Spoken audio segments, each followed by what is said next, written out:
Graça e paz, cara amiga, caro amigo que acompanha diariamente as nossas meditações sobre a Palavra de Deus no Santo Evangelho, a proposta que a liturgia nos faz a cada dia. Você que nos acompanha aqui pelo Instagram, a você que nos acompanha pelo YouTube ou pelo Facebook. Eu sou o Padre José Raimundo dos Santos, sou da Diocese de Amargosa, na Bahia, e tenho a alegria de estar aqui com você, partilhando este momento de meditação.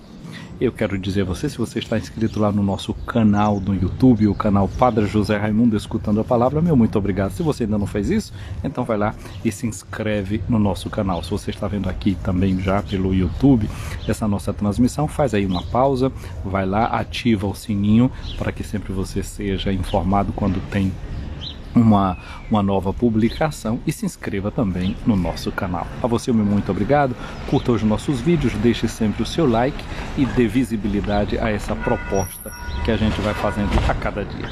Deixemos que esse sino que toca nos convoque realmente para esse momento de oração, para esse momento de meditação. Irmãos, vinde à oração.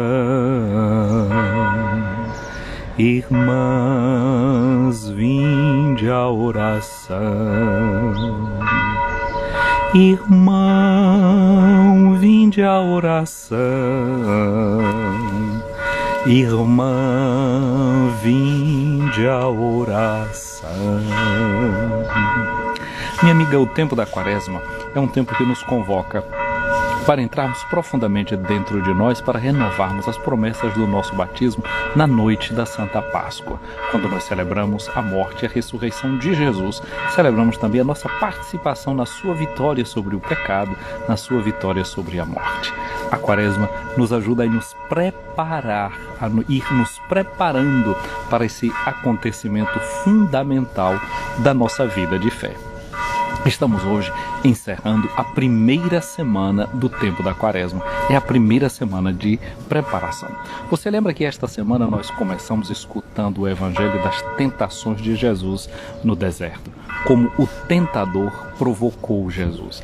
Hoje nós vamos parar e pensar também uma coisa, é verdade, se Satanás nos tenta, se Satanás nos provoca, Jesus nos desafia. Jesus, sim, está sempre nos desafiando a vivermos em profundidade aquilo que nós somos. Como foi que Satanás usou a sua estratégia com Jesus, não é? Se és o Filho de Deus, ou já que tu és Filho de Deus. Sim, nós somos filhas e filhos de Deus. E o que foi que Satanás sempre fez? Fez Jesus olhar para Deus como seu Pai, para aquele aspecto que nós vamos renovar na noite de Páscoa, dizendo, creio em Deus Pai Todo-Poderoso. Ou seja, Satanás estava sempre fazendo Jesus olhar para a onipotência de Deus. Ele pode. E aí diz, olha, tá vendo essa pedra? Já que você é filho de Deus, e Deus é onipotente, vai, faz você também aqui um milagre, transforma essa pedra em pão. Você não é filho de Deus? Ele não é onipotente? A palavra dele diz que os anjos virão acudir você se você se jogar deste precipício, desse alto pináculo do templo para baixo. Sempre desafiando a onipotência de Deus, o poder de Deus. A tentação de Satanás é para que o ser humano queira ser sempre potente, forte, valoroso, desafiando sempre essa concepção do valor que a gente tem. E quantas vezes tanta gente sofrendo, angustiada, justamente por pensar que tudo pode ou por pensar que nada pode, medo de perder o poder ou querendo ter sempre poder a mais. E com isso desgasta a vida. Qual é o desafio de Jesus? O desafio de Jesus é que nós olhemos para a bondade de Deus. Deus não é somente todo poderoso, Ele é todo bondoso, Ele é todo amor e todo misericórdia. E na medida que nós olhamos para essa bondade de Deus, contemplamos a bondade de Deus, Jesus nos desafia também a imitar a bondade de Deus, a sermos bons como Deus é bom. Ah, como é bom ser bom! Quem vive a bondade se realiza, quem vive a bondade tem o seu coração sempre em paz. Gente, olha só, o evangelho de hoje. Estamos no capítulo 5 do evangelho de Mateus, versículos de 43 a 48. Eu sei que você vai me dizer logo que eu não preciso dizer para você que isso faz parte do Sermão da Montanha, porque você já sabe, não é verdade? Sim, mas a gente às vezes tem essas manias de estar querendo repetir, porque como diziam os antigos, repetita iuvant, as coisas repetidas ajudam. Água mole em pedra dura, tanto bate até que fura. Esse é o método que mais funciona. Esse ano estamos falando da campanha da fraternidade e educação. E quem é educador sabe que uma das coisas que precisa sempre fazer é repetir, repetir. Capítulo 5 do Evangelho de Mateus começa o Sermão da Montanha. Você já sabe o capítulo que esse evangelho, ou melhor, que esse sermão se conclui, né? Que é o primeiro sermão que a gente vai encontrar no Evangelho de Mateus. Isso mesmo, no capítulo 7. Se você não sabia, lentamente a gente vai aprendendo essas coisas. É muito bom ter essas informações, é muito bom saber, faz bem saber. Você sabe que na medida que a gente lê, a leitura vai transformando o cérebro da gente, a mente da gente. A leitura é uma coisa que muito ajuda. Por isso, a igreja leva sempre a sério essa questão da educação. Olha, já pela terceira vez que a gente está tendo uma campanha da fraternidade que pensa na educação. Porque a educação tem um potencial transformador da mente, do coração e das atitudes da gente. Portanto, repito, não é? Capítulo 5 do Evangelho de Mateus até o capítulo 7 nós temos o Sermão da Montanha, e hoje nós vamos ver uma parte desse sermão, desse discurso de Jesus na montanha, os versículos de 43 a 48. Olha só o que é que Jesus diz. Esse Sermão da Montanha põe Jesus em cima dessa montanha como aquela mesma imagem de Moisés que recebe os mandamentos da lei de Deus e transmite para o seu povo. Jesus é aqui apresentado como o novo guia do povo de Israel, como um novo Moisés, como aquele que lidera, guia o seu povo. Mas ele, ao mesmo tempo, ele supera Moisés, porque ele realiza em si mesmo tudo aquilo que está prometido, tudo aquilo que ele mesmo ensina. Ele é o modelo para a nossa vida. Aqui Jesus diz o seguinte: vós ouvistes o que foi dito, amarás o teu próximo e odiarás o teu inimigo. Talvez, se você sair procurando na Bíblia uma passagem onde esteja escrito que Deus diga, ou melhor, que esteja lá dito em palavras claras assim, ame o seu inimigo, nós não vamos encontrar de forma alguma uma palavra que fale diretamente desta forma. Mas nós vamos ver que muitas vezes o homem religioso de Israel, ele tem aquela concepção de aqueles que são os seus inimigos, que ele deva ser superado e vencido. O judeu, muitas vezes o hebreu, ele não apenas reza como nós ouvimos a rainha Esther rezando essa semana, né? Livra-nos da mão dos nossos inimigos. Às vezes o homem e a mulher de Israel, ele rezava também querendo o fim deste seu inimigo, a eliminação desse inimigo. Então há muitas partes em certos salmos que são chamados de imprecatórios, que tem uma certa imprecação dentro deste salmo, né? Quando o salmista muitas vezes diz que os seus filhos sejam atirados contra os rochedos. É uma palavra dura, uma palavra muito forte, que a igreja não põe na liturgia essas partes destes salmos que falam coisas desta forma. A oração do cristão, a oração da cristã é aquela oração que pede, sobretudo, a superação da inimizade.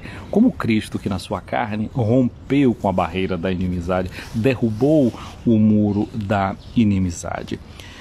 Uma outra coisa que aqui a gente pode tentar entender também é que esse odiarás, a gente traduz dessa forma, mas o que no tempo em que essa palavra também é dita, o odiar é muito mais naquele sentido de dizer assim, deixa para lá, seja indiferente com os seus inimigos, não levar em consideração aquilo que o inimigo faz, aquilo que o inimigo diz, e não conservar no seu coração um espírito de vingança. Uma outra coisa é olhar a palavra inimigo.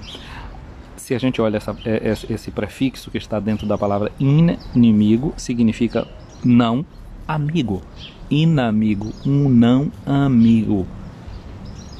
Ou seja, o grande desafio nosso é de não ser indiferente para os outros, porque a nossa tendência é de, aos nossos amigos, tudo.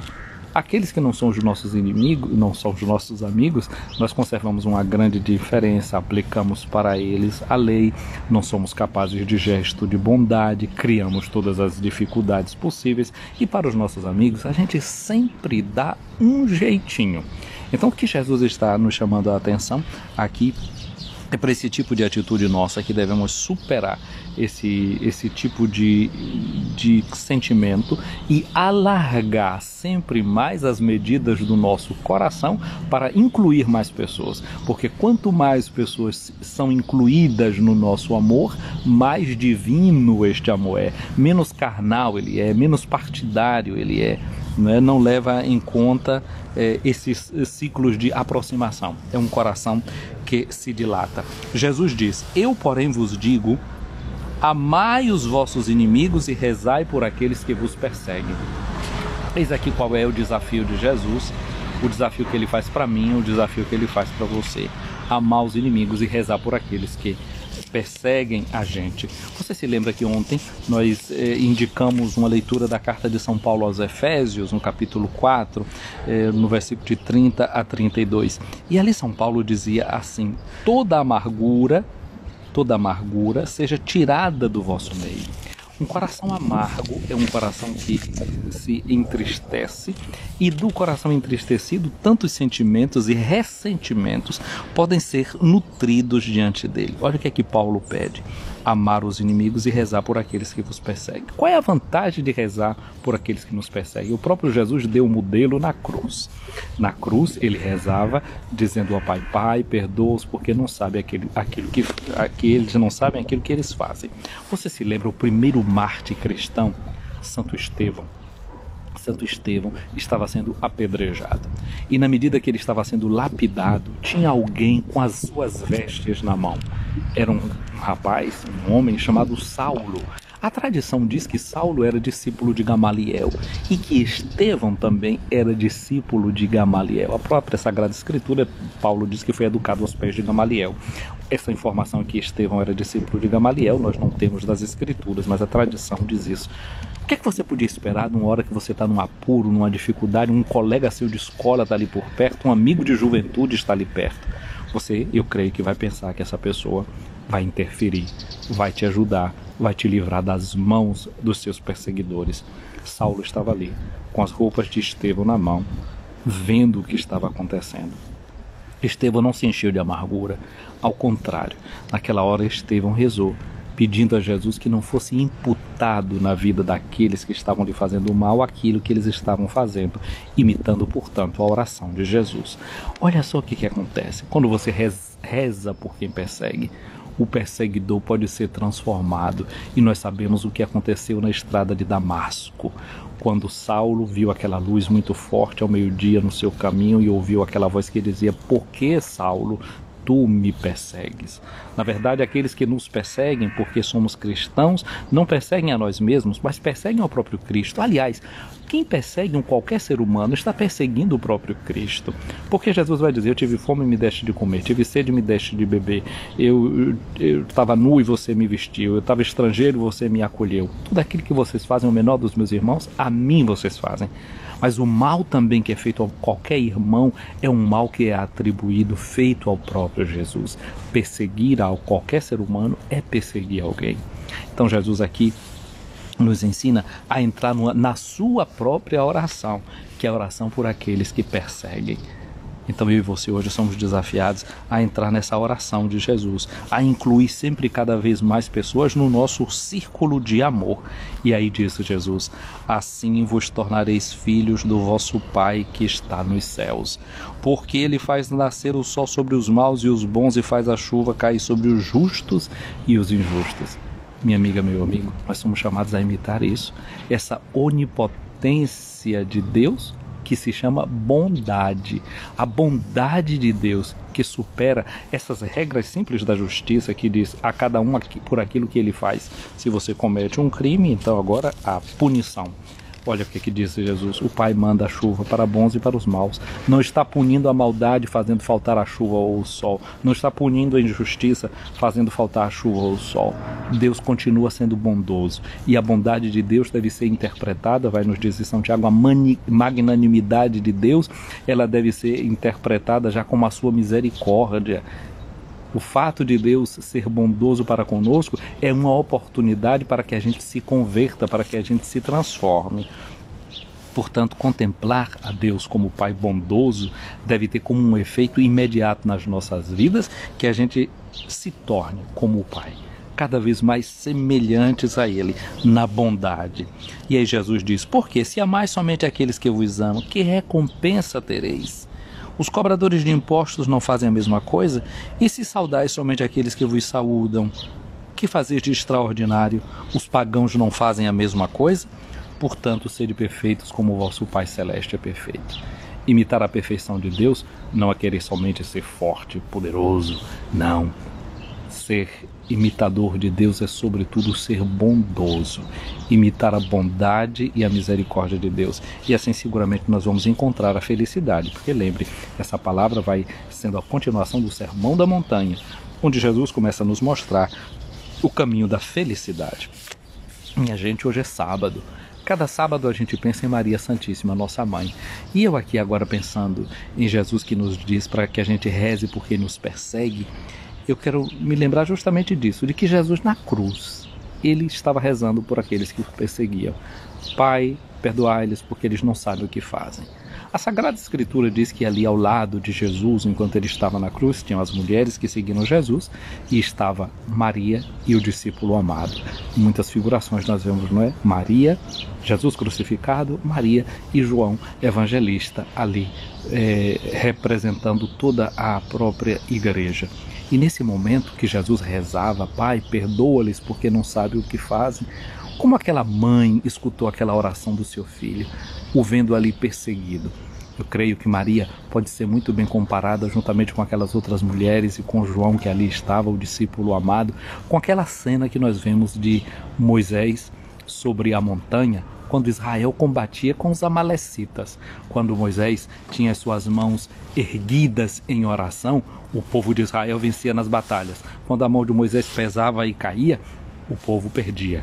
E aí o seu irmão Arão e Ur puseram uma pedra debaixo do braço de Moisés, o outro colocou a pedra no outro braço e ficaram ali sustentando a oração de Jesus. Então é interessante que essa oração de Jesus por quem o perseguia é uma oração que foi sustentada pela presença de Maria. Essa onipotência suplicante da mãe de Jesus. Ela se associou a essa oração pedindo por todos aqueles que perseguiam seu filho, como hoje também ela reza por todos os seus filhos que continuam perseguidos nos vários lugares, pelas várias formas de perseguição que a igreja tem enfrentado nos últimos tempos. Minha amiga, meu amigo, no dia de hoje peçamos ao Senhor essa graça de entrarmos nessa oração de Jesus, que reza por todos aqueles que o perseguiam, que é um modelo para nós, que devemos amar aqueles que nos odeiam e devemos rezar por aqueles que nos perseguem. Peçamos ao Senhor a graça de crescer nessa dimensão profunda de imitação à bondade de Deus, nosso Pai. O Senhor esteja acima de ti para te proteger, à tua frente para te guiar, atrás de ti para te defender, ao teu lado para te acompanhar, dentro de ti para te abençoar.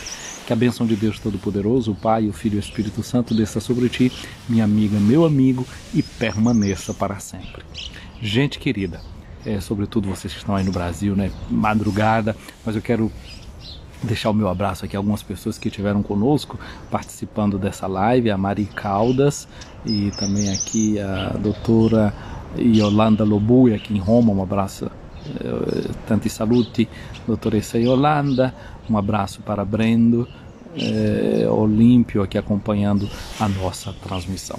Gente querida, fique com Deus, um sábado abençoado, um sábado cheio da presença de Deus. Eu vou salvar aqui essa live, peço a você que curta, que comenta e que comente, que encaminhe essa live, não é, dando para ela a possibilidade de visibilidade. Tenha certeza, o que você está fazendo está ajudando, não é, muito essas catequeses irem chegando a outras pessoas. Portanto, continue fazendo o que vocês estão fazendo, vão lá no nosso canal no YouTube, o canal Escutando o Padre José José Raimundo Escutando a Palavra, curta, se inscreva no canal, ponha lá o sininho, comente e assim ajudemos a essa mensagem a chegar a tantos irmãos e irmãs que, quem sabe, estão sendo perseguidos nesse momento, estão sofrendo neste momento e vão receber um estímulo da própria palavra de Jesus para serem interiormente transformados. Fiquem com Deus.